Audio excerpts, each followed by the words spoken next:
ಇಂದೇ ಡೌನ್ಲೋಡ್ ಮಾಡಿ ಮತ್ತು ನಿಮ್ಮ ನೆಚ್ಚಿನ ಶೋಗಳನ್ನು ಆನಂದಿಸಿ. ಮೆಡಿಸಿನ್ ಎಲ್ಲ ಬರ್ದಿದೆ, ಪೇನ್ ಕಿಲ್ಲರ್ ಕೂಡ ಕೊಟ್ಟಿದೆ. ಟೈಮ್ ಟು ಟೈಮ್ ಕರೆಕ್ಟಾಗಿ ಕೊಟ್ಬಿಡಿ. ಶಾಕ್ ಆಗಿರೋದ್ರಿಂದ ಅವ್ರಿಗೆ ಪ್ರಜ್ಞೆ ತಪ್ಪಿದೆ. ಇನ್ನೇನು ಸ್ವಲ್ಪ ಹೊತ್ತಲ್ಲೇ ಪ್ರಜ್ಞೆ ಬರ್ಬೋದು. ಹಾಂ, ಏನಾರು ಇದ್ದರೆ ನಂಗೆ ಫೋನ್ ಮಾಡಿ.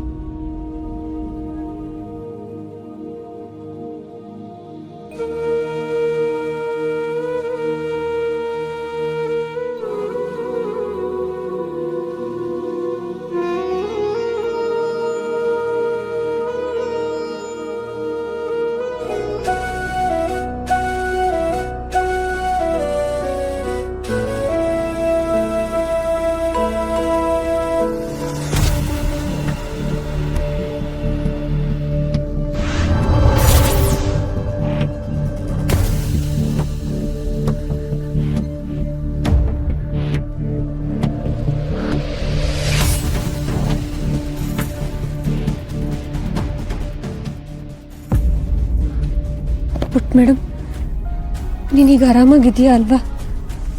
ಹೌದು, ನಿನ್ನೆ ರಾತ್ರಿ ನೀನು ಯಾಕೆ ಎದ್ದೋದೆ? ಅಥವಾ ನಿನ್ನ ಯಾರಾದರೂ ಕರ್ಕೊಂಡು ಹೋದ್ರಾ?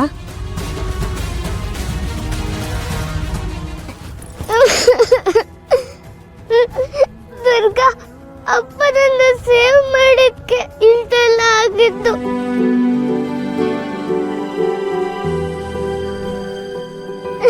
ಬಟ್ ಮೇಡಮ್, ಅಳ್ಬೇಡ. ಪುಟ್ ಮೇಡಮ್, ನೀನು ಅಪ್ಪ ಅಂತ ಕರಿತಿದ್ಯಾ? ಅಕಸ್ಮಾತ್ ಬಾಸ್ಗೆ ಏನಾದ್ರೂ ಎಚ್ಚರ ಇದ್ದಿದ್ರೆ ನೀನು ಹೇಳೋದನ್ನ ಕೇಳಿ ಎಷ್ಟು ಖುಷಿ ಪಡ್ತಿದ್ರೋ ಏನೋ.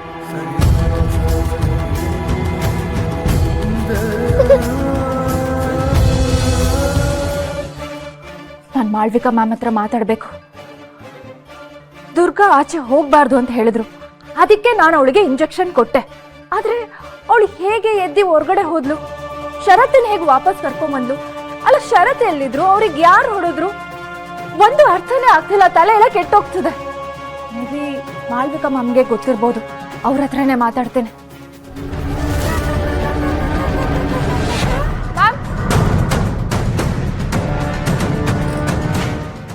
ಮ್ಯಾಮ್ ಎಲ್ಲಿ ಹೋಗ್ತಿದ್ದಾರೆ? ಅವ್ರ ಹತ್ರ ನಾನು ಮಾತಾಡಲೇಬೇಕು.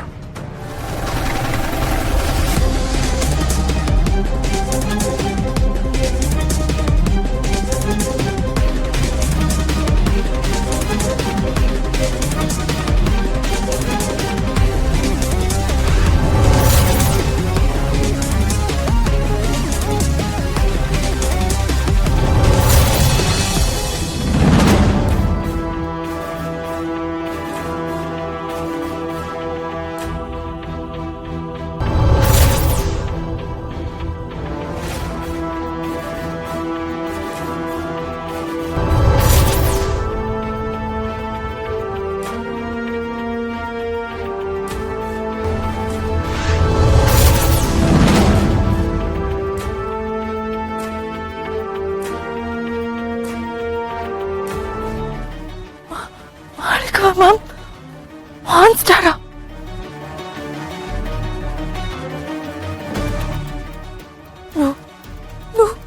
ಇದು ಕನ್ಸಲ್ಲ. Malavika ma'am monster. I can't believe this.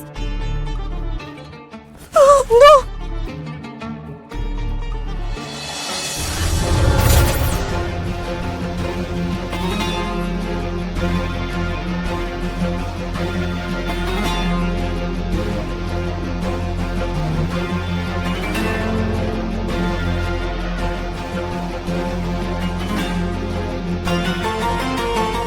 ಗೆದ್ದೆ ಅನ್ಕೊಂಡೆ ಅಂಬಿಕಾ, ಅದು ನಿನ್ನ ಭ್ರಮೆ ಅಷ್ಟೇ.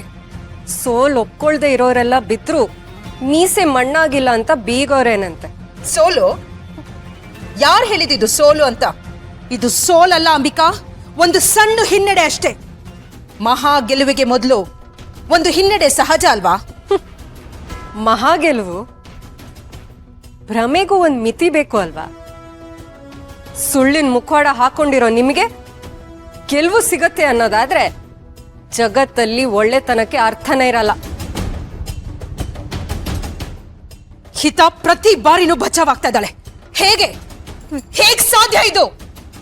ನಿಮ್ ಸ್ವಾರ್ಥಕ್ಕೋಸ್ಕರ, ನಿಮ್ ಅಮರತ್ವದ ಗೀಳಿಗೋಸ್ಕರ ಪಾಪ ಆ ಚಿಕ್ಕ ಮಗು ಬಲಿ ತಗೊಳ್ಳೋದಕ್ಕೆ ಹೊರಟಿದ್ರಲ್ಲ.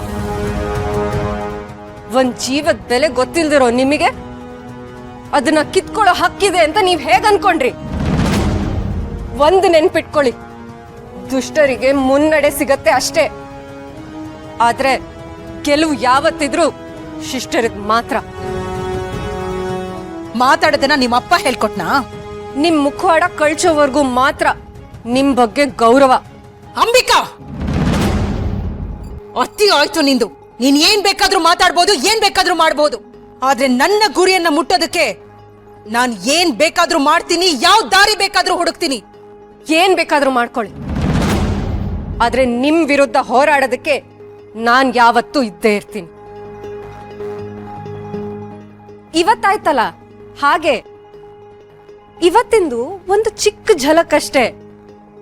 ಈ ತರದ್ ಸೋಲು ನೀವ್ ಇನ್ನೂ ಮುಂದೆ ತುಂಬಾ ನೋಡೋದಿದೆ. ಇವತ್ತಿನವರೆಗೂ ನೀವ್ ಇದೇ ಭ್ರಮೆಯಲ್ಲಿದ್ರಿ.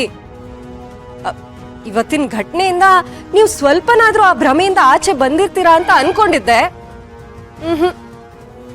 ಇಲ್ಲ. ಒಂದ್ ಮಾತು ಚೆನ್ನಾಗಿ ನೆನ್ಪಿಟ್ಕೊಳ್ಳಿ, ನಾನು ಸತ್ತೋಗಿರ್ಬೋದು, ಆದ್ರೆ ದುಷ್ಟರ ವಿರುದ್ಧ ಹೋರಾಡೋದಕ್ಕೆ ಪ್ರತಿಯೊಂದು ಯುಗದಲ್ಲೂ ಒಬ್ರಲ್ಲ ಒಬ್ರು ಬಂದೇ ಬರ್ತಾರೆ. ಪುರಾಣ ಇತಿಹಾಸ ನಿಮ್ಗೆ ಗೊತ್ತಿರ್ಬೇಕಲ್ಲ. ಕಂಸ, ಶಿಶುಪಾಲ, ದುರ್ಯೋಧನ ಎಲ್ರೂ ದ್ವಾಪರ ಯುಗದಲ್ಲಿ ಹೀಗೆ ಮೆರೆದ್ರು. ರಾವಣ ಕೂಡ ತ್ರೇತಾಯುಗದಲ್ಲಿ ಹೀಗೆ ಮೆರೆದ. ಆದ್ರೆ ಕೊನೆಗೆ ಯಾರ್ ಗೆದ್ರು? ಕೃಷ್ಣ, ರಾಮ. ಅಂದ್ರೆ ಶಿಷ್ಟ ಶಕ್ತಿ. ಈ ರಾಕ್ಷಸತನ ವಿಪರೀತಕ್ಕೆ ಹೋದಾಗೆಲ್ಲ ಒಬ್ರಲ್ಲ ಒಬ್ರು ಅವತಾರ ಎತ್ತುತ್ತಾರೆ, ದುಷ್ಟರ ಸಂಹಾರ ಮಾಡೇ ಮಾಡ್ತಾರೆ. ನಾನಲ್ಲ ಅಂದ್ರೆ ಇನ್ನೊಬ್ರು, ಆದ್ರೆ ಗೆಲುವು ಯಾವತ್ತಿದ್ರೂ ಒಳ್ಳೆಯವ್ರಿಗೇನೆ, ಒಳ್ಳೆದಕ್ಕೇನೆ. ನೆನ್ಪಿರಿ.